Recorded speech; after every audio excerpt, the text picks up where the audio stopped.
Merry Christmas!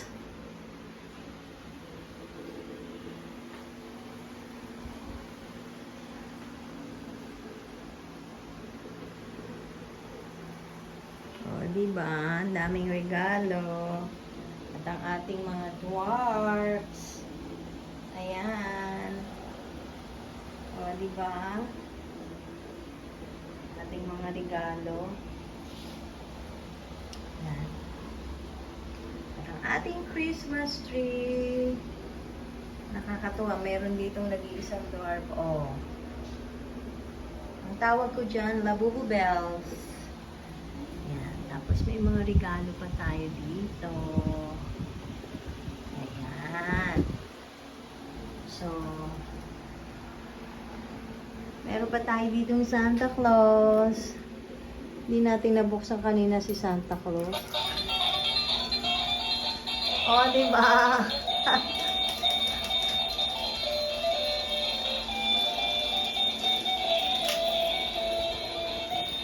Ito naman ang ating table setting. Ayan.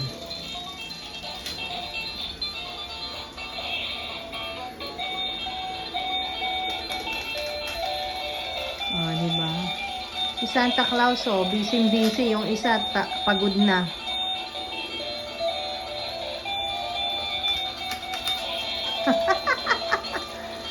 Oh, ang saya. So, ito pong napapansin nyo, itong mga glass na to, I mean, hindi glass, ano to, salamin, binili ko lang to sa Shopee, or sa TikTok yata, hindi ko alam. Tapos, pinakabit ko lang doon sa maintenance namin. So, yan lang ang aming munting bahay. Isag natin to para makita ninyo. 4 lang kaming mag-iina, so sobrang ano lang. Sobrang payak lang ang ating Christmas ano. So ayan, mamaya magkakainan na kami kasi mag-aalas 12 na. So ayan na natin si Santa Claus dyan, no? Ay, nice. I love my table setting. Very simple lang. Ayan, no?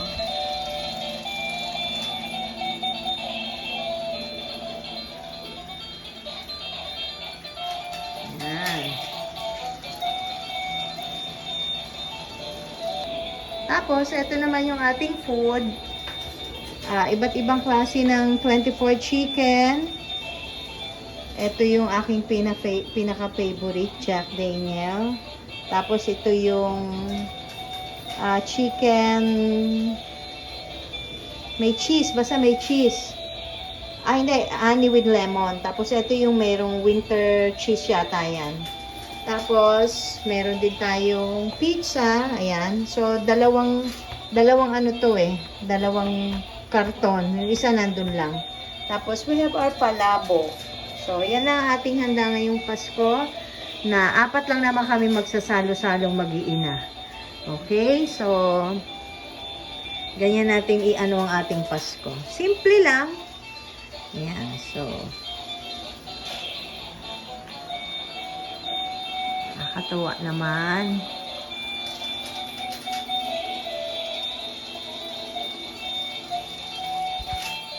Natuwa ako sa table ko, guys. Bakit tayo na? Hindi. Tagilid lang. Tagilid lang kayo. Bakit nang side view ko man?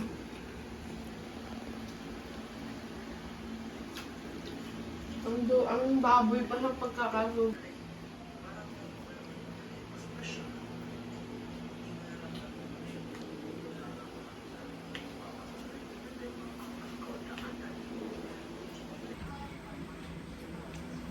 Merry Christmas! Ayan, welcome to my vlog. Mga mamshi, kain tayo. 24 ngayon, so 24 ng anong oras? Maaga pa, alas 6, alas 6 ba? Alas 7. Mag-aalas 7, so early dinner na kami. Kasi kami lang naman mag-iina. Wala mang bisita, so early dinner muna kami. Ito ang una naming first bite, yung ating palabok. Top. Palabok to dyan sa kanto namin, binili ko. Hindi ako nagluto. Sa Big Sister. Masarap sila. Sarap sila magluto ng mga pagkain. Ayan. Tapos, may itlog. Alam niyo ba? Yung kapitbahay namin parang wala naman silang Pasko. Kung maalala nyo kung napanood nyo yung vlog ko nung last year, ganoon din, tahimik din. Parang hindi rin sila nag-i-exist pag Pasko. Hindi ko alam, puro Katoliko naman. Parang mga tahimik. Kami lang yata maingay dito mag-iina.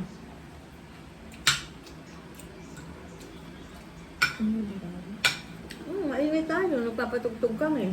Pinatay ko lang kasi alam nyo naman si YouTube eh. Tapos, ang handa lang namin guys, palabok, 24 chicken na tatlo ang flavor. Ano na nga yun, nak? Jack Daniel, lemon glazed, no cheese. Jack Daniel. Ano nga? Jack Daniel, lemon glazed, no cheese. Jack Daniel, lemon grace. Yun yung masarap din. Tsaka yung No cheese. snow cheese. Yun yung gusto ni bulilit ko. Yung bunso ko. So, may kanya-kanya kaming flavor na gusto. Kaya yun ang in-order niya. Pero ano lang naman yun? Ilang pieces na yun? Every, 7 pieces. Tapos, meron din tayong pizza. So, yun lang. Ano lang. Pero ang dami na nito. Puro carbs na ito eh. Tutuusin, mabigat na talaga ito sa tiyan. Kasi puro carbs.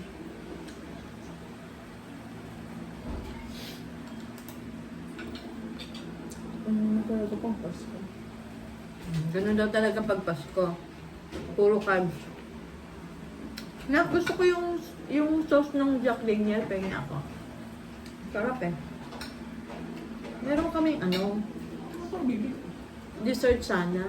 Hindi ko man nagawa kasi nakalimutan ko. So baka bukas ko na gawin kasi Pasko pa naman bukas eh. Meron pa namang mga ibang araw. Ang Pasko naman eh araw-araw, di ba? Hindi mo isang araw lang.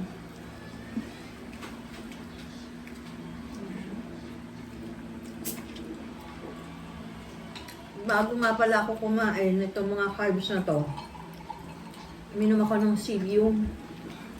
Kasi, syempre pag tumatanda na, hindi na pwede itong mga ganito. So, kailangan mo ng tulong para lumabas yung mga kinain mo na medyo unhealthy. Pero hindi man too much, konti lang ang kinakain ko. More rin yung mga bata. Kasi nga, mga bata pa, mabilis pang maburn yung mga kinain nila. Sa atin, medyo may edad. Parang mahirap hindi mo mahirap lang mag-burn agad-agad na mga kinain. So, kailangan natin ng tulong. And exercise. Tumaba din ako. Sarap ng palabok, may chicharon. May chicharon. Pinadagdagan ko ito eh. May nag-add ka ng Hindi. Sabi ko lang. Dami ng chicharon. Pwede kayong pag umorder ka doon, pwede mong add ng chicharon, sabihin mo. Pero wala naman extra bayad. Sarap. Natuwa ako sa mga ko. Sa mga decoration ko ngayon. Kasi last Christmas wala akong ganyan. Ito yung ko eh. Fave ko nung bata ako.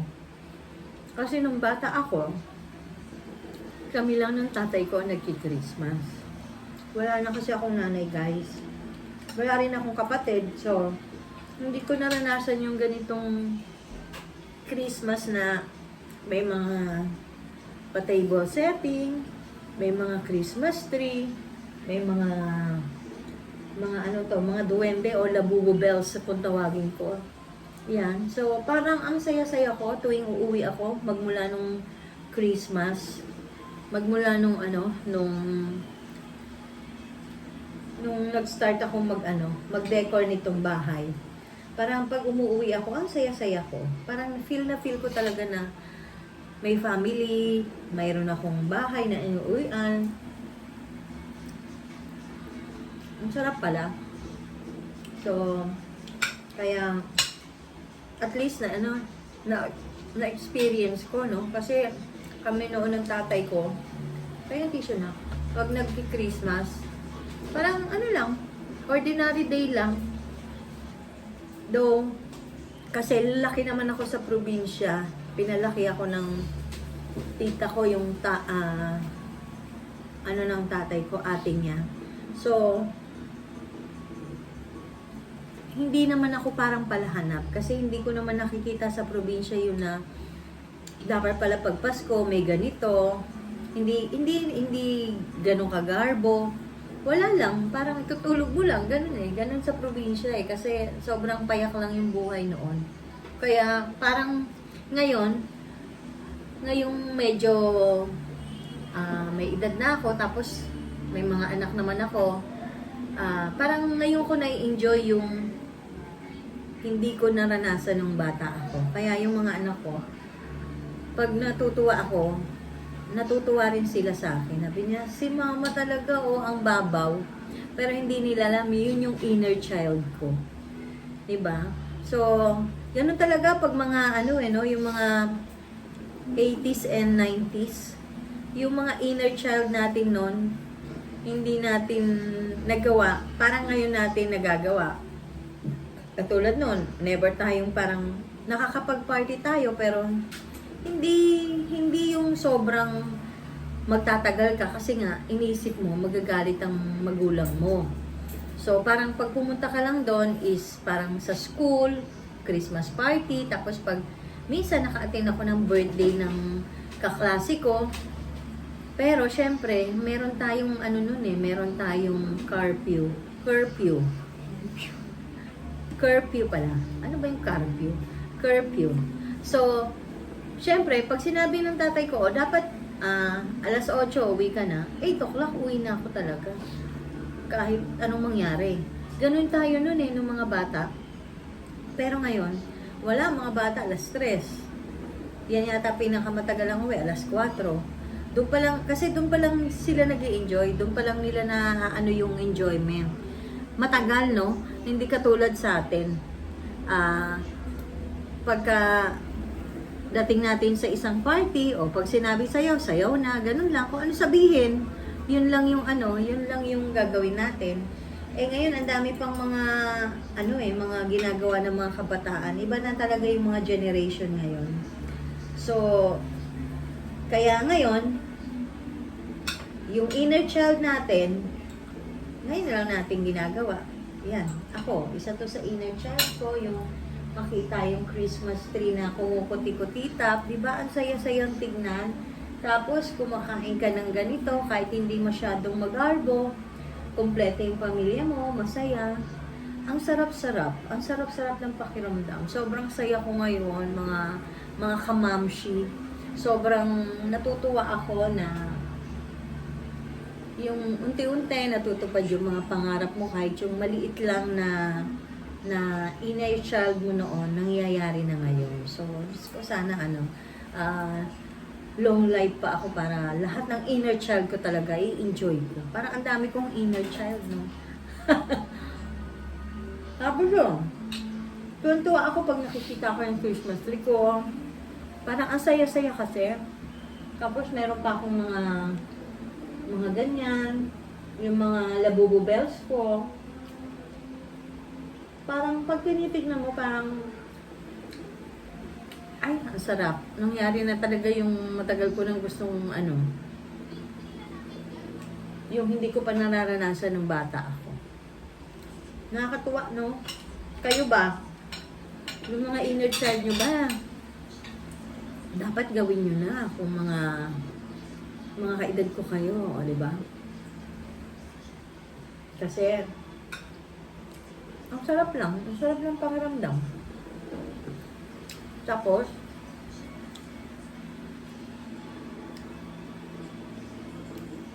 yung gumagala ka, di ba pagka noon tayo mga bata tayo, hindi tayo basta-basta nakakagala. Ngayon, ako naman yung gumagala. Kasi gusto ko ring maranasan yung marami kang napupuntahan, nag-explore ka, parang ganun. So, yun, naaano ko na ngayon, na-experience ko na. So, parang ang saya-saya. So, sana mahaba pa yung ating buhay para ma-experience pa natin lahat ng mga inner child natin. Sarap ng buhay, di ba? Lalo na kung dinadahan-dahan ni Lord na tuparin yung mga pangarap natin. At saka yun nga, lagi kong binabilikan yung mga gusto kong gawin noon na hindi ko nagawa. Kasi nga, parang hikahos pa at the same time, mas maganda yung nangyayari ngayon. Kasi mas kumpleto, mas yung hindi ka na naghahanap pa ng, ay, dapat ganito, dapat ganon. Eh ngayon, kumpleto yung mga anak ko. Tapos may mga ganito pa ako, konting mga bling-bling, may Christmas tree, kahit maliit. Masayang-masaya na ako, di ba? Kasi yan nga yung aking pangarap. Isa sa pangarap ko yan, guys. So, every Christmas, actually, 3 Christmas na tayo, no? Yung una, yung nag-vlog ako. Ay, hindi, 5. 5 naman. Dito. First vlog mo ata, Pasko eh. Oo, first vlog ko yun. Yung first vlog ko, kung subscriber ko kayo, balikan nyo yung first vlog ko. 2020, yung pandemic yun, anak eh. 2021? Hindi. 2019? 2019? Hindi. Ano ba yung pandemic? 2020. Something ganun. Oo, parang ganun. So, yun yung first vlog ko. Tapos, na-continuous. Pero, ito lang yata yung bongga yung aming, decoration. Kasi nga, yun nga, medyo umaayos-ayos yung tadhana sa atin. Ganon. Diba? So, sana dire-diretso. Magdire-diretso pa. Para lahat pa ng inner child ko, tutuparin ko. Diba? Marami pa. Kaya sobrang saya.